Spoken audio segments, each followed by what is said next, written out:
lahat, lalo-lalo na sa mga aeronautics, Team Charan at Charanatics. Oh, ito yung Saturday outfit natin. Alam niyo ba kung bakit ito yung outfit ko? Napanood niyo ba yung video ni Madam ngayon? Nakaka-upload lang! Ang sabi niya, dapat mga artista tayo. Gagawa tayo ng role para sa charan natin. O, di ba? Ngayon, meron akong flight. Napanood niyo ba yung video ni Karen Ocampo kahapon? Isa siyang flight attendant. Di ba? Sa kanyang charan. O, alam niyo naman, si Karen. Naghahanap talaga siya ng video niya. Siyempre, maghahanap din ako ng pantapat dyan kay Karen. O, di ba? Isa ko ngayong Fiji. In other words, isa akong passenger. O, ito nga pala yung aking tasa. Turno ito sa aking damit. Kulay ng yan, bulaklak na yan. Yung coat ko mamaya, saka yung scarf ko. Bukod sa pagiging passenger, artista rin ako ngayon. Passenger ako dun sa flight ni Karen Ocampo. Ngayon, artista rin ako, sabi nga ni Madam, di ba? Gagawa tayo ng role natin. Artista ako ngayon. May flight ako dun sa flight ni Karen sa Korea. Kasi meron akong mga shooting. Ayan. O, bababa ko muna itong tasa ko ha. I-flex ko yung, yung mga gamit ko. Yung mga bag ko. O. Nakita niyo to? O. Ito yung aking maleta. Nandito yung mga costume ko, yung mga hair ko. Tignan nyo, wala akong ayos sa buhok kasi 4 AM pa lang maaga akong gising. Maaga talaga yung flight ko ngayon, oh. Ito. Oh, ito yung, alam niyo na, hand carry, hindi mawawala.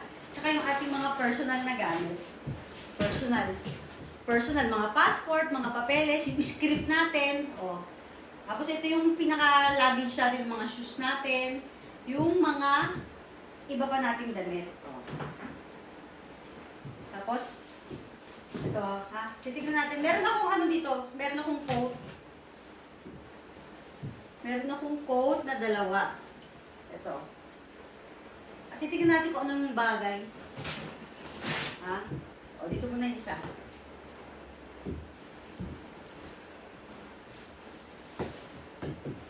O. Tignan nyo nga guys kung ito ba yung bagay. Kasi pagbaba natin ng Korea, malamig eh. Malamig doon. At saka meron din tayong meron din tayong scarf. Ito muna yung coat ko muna. Titignan natin kung bagay. Kasi yung scarf ko is violet din. So, titignan natin kung bagay. O, ito nga pala yung scarf ko. Tignan nyo sa malapitan. Turn siya sa aking damit. O, saka itong aking coat. Ilalagay natin kasi pagbaba natin, malamig talaga doon sa Korea. Ay, tama. Malamig talaga dun. O, lalagyan natin yung scarf pa.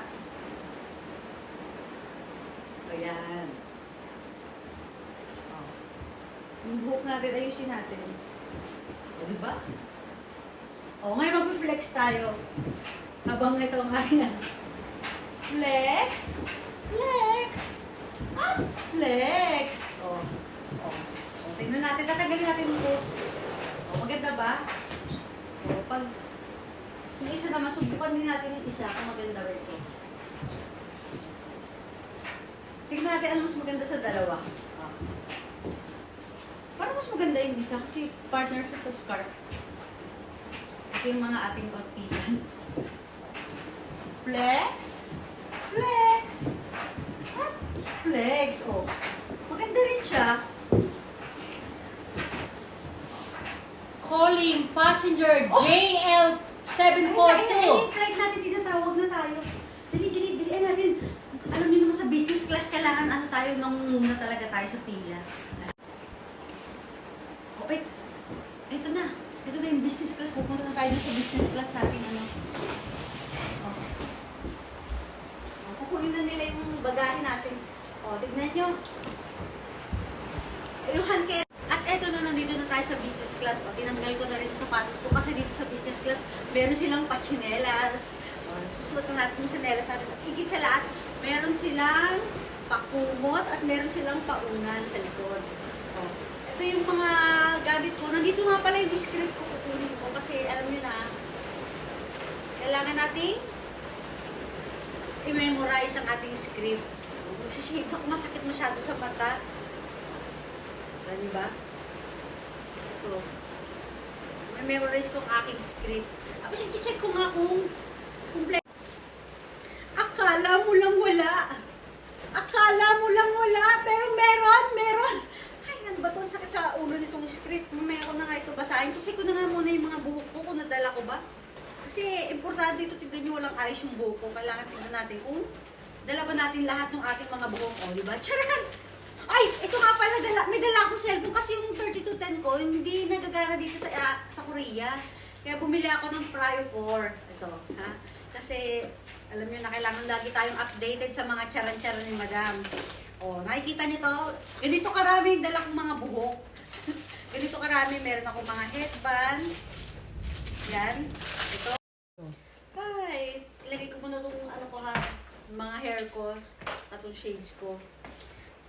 Papahinga muna ako. Dito kasi sa business class, pwede kang humiga. Ayan, nilalagay na natin yung kumot natin. Yan. Tapos, pwede na tayo mag-relax habang nagbabasa tayo ng script ha. O, hanggang dito na lang muna yung charan ko ha. Kailangan ko magbasa pa ng script. O, dito na lang. Bye guys!